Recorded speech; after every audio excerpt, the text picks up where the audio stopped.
Estatuto do Idoso, artigo 20 a 36. Título 2. Dos Direitos Fundamentais. Capítulo 5. Da Educação, Cultura, Esporte e Lazer. Artigo 20. O idoso tem direito à educação, cultura, esporte, lazer, diversões e espetáculos, produtos e serviços que respeitem sua peculiar condição de idade. Artigo 21. O poder público criará oportunidades de acesso do idoso à educação, adequando currículos, metodologias e material didático aos programas educacionais a ele destinados.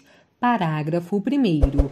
Os cursos especiais para idosos incluirão conteúdo relativo às técnicas de comunicação, computação e demais avanços tecnológicos para sua integração à vida moderna.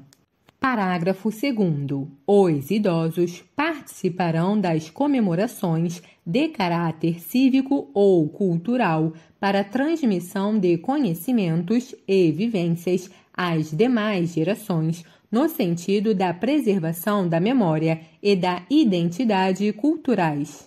Artigo 22. No currículos mínimos dos diversos níveis de ensino formal serão inseridos conteúdos voltados ao processo de envelhecimento, ao respeito e à valorização do idoso, de forma a eliminar o preconceito e a produzir conhecimentos sobre a matéria.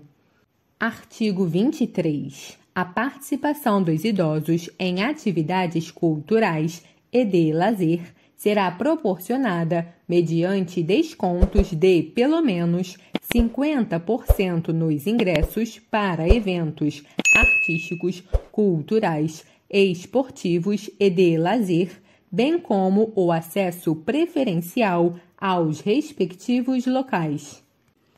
Artigo 24. Os meios de comunicação manterão espaços ou horários especiais voltados aos idosos com finalidade informativa, educativa, artística e cultural e ao público sobre o processo de envelhecimento. Artigo 25. As instituições de educação superior ofertarão às pessoas idosas, na perspectiva da educação ao longo da vida, cursos e programas de extensão, presenciais ou à distância, constituídos por atividades formais e não formais. Parágrafo único. O poder público apoiará a criação de universidade aberta para as pessoas idosas e incentivará a publicação de livros e periódicos de conteúdo e padrão editorial adequados ao idoso que facilitem a leitura, considerada a natural redução da capacidade visual. Capítulo 6. Da profissionalização e do trabalho. Artigo 26. O idoso tem direito ao exercício de atividade profissional, respeitadas suas condições físicas, intelectuais e psíquicas.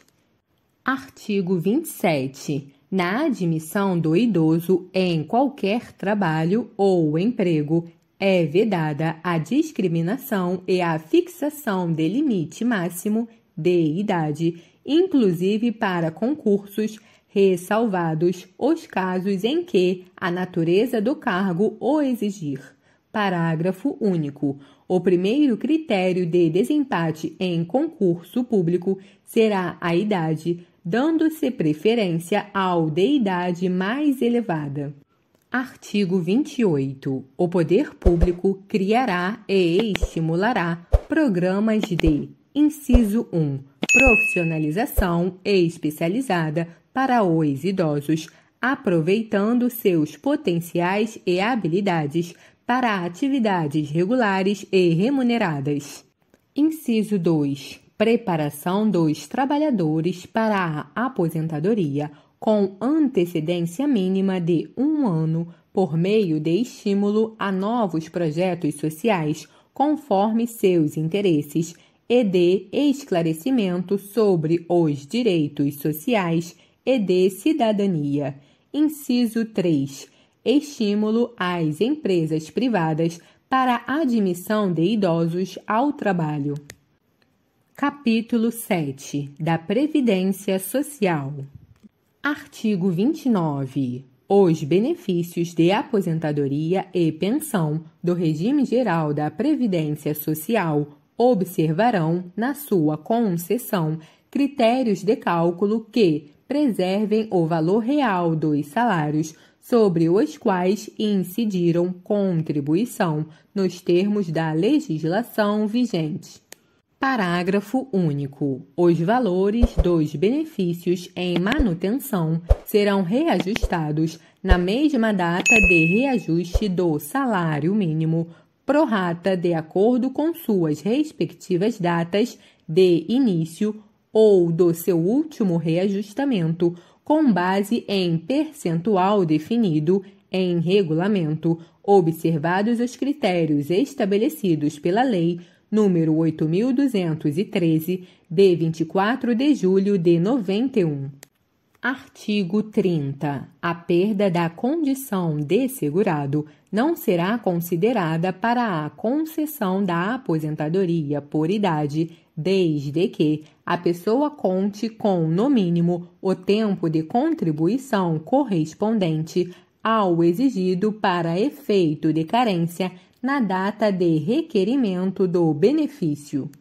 Parágrafo único. O cálculo do valor do benefício previsto no caput observará o disposto no caput e parágrafo 2º do artigo 3º da Lei nº 9.876, de 26 de novembro de 99, ou, não havendo salários de contribuição recolhidos a partir da competência de julho de 94, o disposto no artigo 35 da Lei nº 8.213, de 1991. Artigo 31. O pagamento de parcelas relativas a benefícios efetuado com atraso por responsabilidade da Previdência Social será atualizado pelo mesmo índice utilizado para os reajustamentos dos benefícios do Regime Geral de Previdência Social verificado no período compreendido entre o mês que deveria ter sido pago e o mês do efetivo pagamento. Artigo 32. O Dia Mundial do Trabalho, 1º de maio, é a data base dos aposentados e pensionistas. Capítulo 8. Da Assistência Social. Artigo 33. A assistência social aos idosos será prestada de forma articulada conforme os princípios e diretrizes previstos na Lei Orgânica da Assistência Social, na Política Nacional do Idoso, no Sistema Único de Saúde e demais normas pertinentes. Artigo 34. Aos idosos a partir de 65 anos que não possuam meios para prover sua subsistência, nem de tê-la provida por sua família, é assegurado o benefício mensal de um salário mínimo, nos termos da Lei Orgânica da Assistência Social, LOAS. Parágrafo único. O benefício já concedido a qualquer membro da família, nos termos do caput, não será computado para os fins do cálculo da renda familiar per capita a que se refere a LOAS. Artigo 35. Todas as entidades de longa permanência ou casa-lar são obrigadas a firmar contrato de prestação de serviços com a pessoa idosa abrigada. Parágrafo 1º. No caso de entidades filantrópicas ou casa-lar, é facultada a cobrança de participação do idoso no custeio da entidade. Parágrafo 2º. O Conselho Municipal do Idoso ou o Conselho Municipal da Assistência Social estabelecerá a forma de participação prevista no parágrafo 1º, que não poderá exceder a 70% de qualquer benefício previdenciário ou de assistência social percebido pelo idoso. Parágrafo 3º. Se a pessoa idosa for incapaz, caberá a seu representante legal firmar o contrato a que se refere o caput deste artigo. Artigo 36. O acolhimento de idosos em situação de risco social por adulto ou núcleo familiar caracteriza a dependência econômica para os efeitos legais.